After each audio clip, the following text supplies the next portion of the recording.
Alors, ce qui concerne le souhait à travers ces forums d'écoute, puisqu'on a appelé ça forum d'écoute, c'est de restaurer aussi le lien entre le citoyen et la classe politique ou les élus, qui aujourd'hui est quand même mise à mal. On sent bien que le citoyen ne se sent pas écouté, pris en compte, entendu. Donc c'est aussi dans cette démarche-là, enfin, en tout cas en ce qui me concerne, que j'adhère totalement à cette démarche de forum d'écoute. Un mot sur les forums d'écoute? Oui, écoutez. Nous travaillons sur l'enrichissement du projet chaque semaine et nous rentrons dans une phase de rencontre avec le public. Donc ces forums d'écoute vont se tenir dans différentes villes de la région. Il y en aura 8 normalement. Et nous commençons cette semaine avec un forum à Aix-sur-Vienne mercredi soir à 18h30. Nous invitons tous les gens qui veulent dire ce qu'ils pensent de la région, qui ont un avis, qui ont une envie de donner des idées pour l'avenir de la région, à venir nous rencontrer, à venir s'exprimer. D'accord. Alors il y a un sujet vraisemblablement dont vous allez entendre parler dans vos forums d'écoute, c'est évidemment le sujet de la LGV Limoges-Poitiers, puisqu'il y a un vrai débat, une vraie controverse au sein des institutions régionales et même au sein de l'opinion sur ce projet de LGV. On dit que tous les Creusois sont contre le projet de LGV Limoges-Poitiers. Est-ce que c'est vrai, Madame Payani? Alors, je ne sais pas. Parce que la Creuse est un petit peu laissée de côté.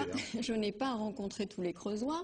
Ce qui est sûr, c'est que au sein, voilà, j'allais y venir, au sein du MODEM de la Creuse qui est nouvellement créé, on a lancé une consultation auprès de nos adhérents pour connaître un petit peu leurs sentiments à ce sujet. Donc la consultation est en cours, donc je ne vais pas répondre puisque nous n'avons pas tous les. Mais vous avez peut-être une opinion personnelle. Les résultats. Vous vivez, vous travaillez à Saint-Gousseau. Oui. Est-ce que vous descendrez prendre le train à Limoges quand vous voulez aller à Paris? Moi, j'ai envie de poser une question. Est-ce qu'on se situe dans une vision régionale ou est-ce qu'on se situe dans une vision très territoriale, très départementale? Ça, c'est la question première.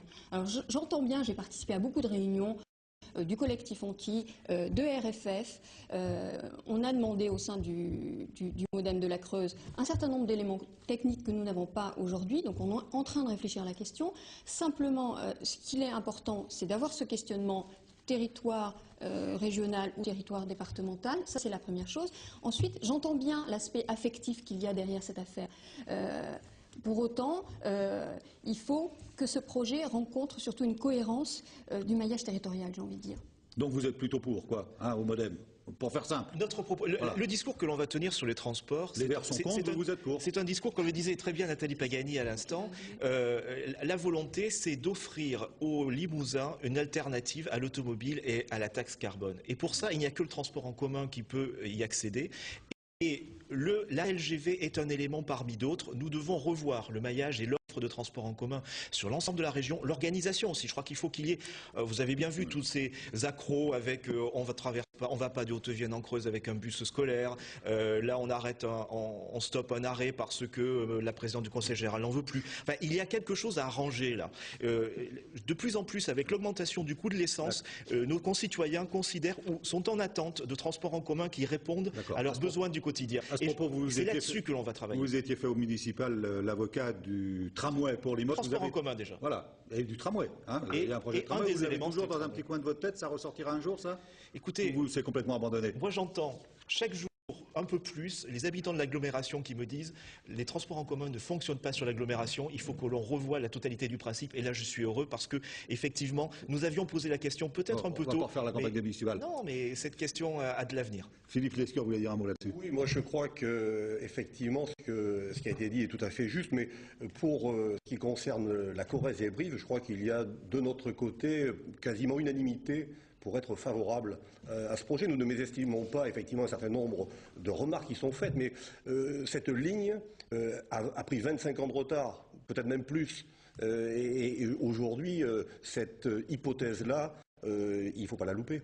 Sur la réforme territoriale, qui va aussi être un sujet de la campagne des régionales, vous êtes plutôt en harmonie avec le gouvernement ou plutôt avec l'opposition socialiste qui dénonce à corps et à cri cette Je crois qu'il y a deux aspects dans cette réforme. Rapidement, très rapidement, il y a deux aspects dans cette réforme. Nous sommes favorables, je crois, tous, sur la réduction des échelons administratifs. Le rapprochement entre le département et la région me semble intéressant. Je regrette qu'on ne pose pas la question des pays qui consomment un peu de budget là-dessus. Par contre, ce qui est regrettable, d'une part, c'est la loi électorale, parce que la loi électorale supprime la moitié de ceux qui font vivre la démocratie locale, et ça, c'est quelque chose que je ne supporte pas. Et deuxièmement, on met la charrue avant les bœufs sur le plan du financement, c'est-à-dire qu'aujourd'hui, on est en train de vouloir remettre en cause le financement des collectivités territoriales savoir quelles seront les compétences que l'on va leur donner, puisque le gouvernement a prévu de parler des compétences ultérieurement. Donc il y a une erreur de gouvernement, encore une là, sur la gestion de ce dossier. Et il faut bien comprendre que le mode de scrutin, qui serait uninominal à un seul tour, évidemment, ça condamne le MoDem à mort, quoi. Surtout le rapport de proportionnel qui est trop faible, à 20%. Nous sommes favorables, nous, à ce qu'il y ait un équilibre entre le scrutin majoritaire et proportionnel, 50-50, comme il se pratique dans la plupart des élections en Allemagne. Et donc, nous ne pouvons pas être d'accord avec la loi électorale qui sera proposée là. D'accord. Un mot rapidement, Madame Payani, sur le sujet du jour, cette idée de Ségolène Royal de distribuer des chéquiers contraception dans les lycées. La région est en charge des lycées. Est-ce que c'est quelque chose qu'il faudrait faire en Limousin? Il reste 30 secondes. Elle est en charge des lycées. Est-ce que pour autant elle est en charge de la contraception des lycéennes? Je n'en suis pas sûre. Je crois qu'il y a le planning familial qui intervient dans ce domaine-là. Voilà ce que je peux en dire là tout de suite.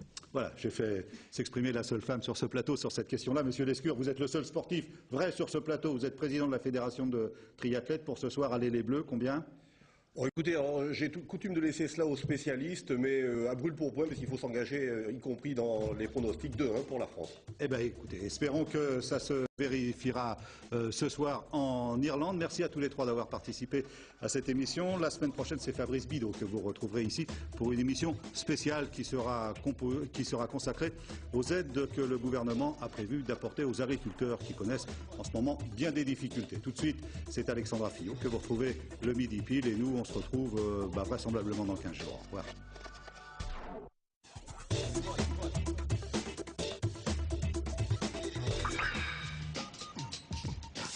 Ma vie est une aventure à très grande vitesse cette semaine puisque nous recevons le double champion du monde de moto, Sébastien Charpentier. Et puis, nous partirons sur les traces de Régis Mazabro qui cette